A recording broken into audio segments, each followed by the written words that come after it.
আসলে প্রকৃত বন্ধু কারা, কাদের সাথে আমাদেরকে থাকতে হবে এ কথা আমরা ভুলতে বসেছি।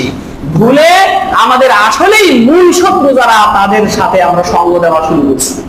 এই জন্য এই কাজটা করা যাবে না।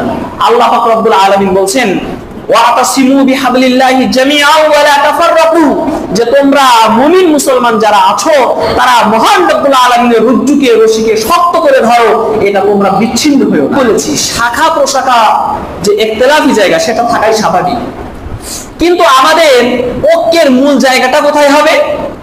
রাসূলুল্লাহ সাল্লাল্লাহু আলাইহি ওয়াসাল্লাম বলেন তারাকতু ফীকুম আমরাইন লাম তাদিল্লু মা তামাসসাকতুম বিহিমা কিতাবাল্লাহ ওয়া সুন্নাতা রাসূলি, যে আমি তোমাদের মাঝে দুইটা জিনিস রেখে যাচ্ছি, যতদিন পর্যন্ত এই দুইটাকে তোমরা আঁকড়ে ধরবে ততদিন পর্যন্ত তোমাদের কেউ পথভ্রষ্ট করতে পারবে না। কেউ আল্লাহ সুবহানাহু ওয়া তাআলার কিতাব আর রাসূলের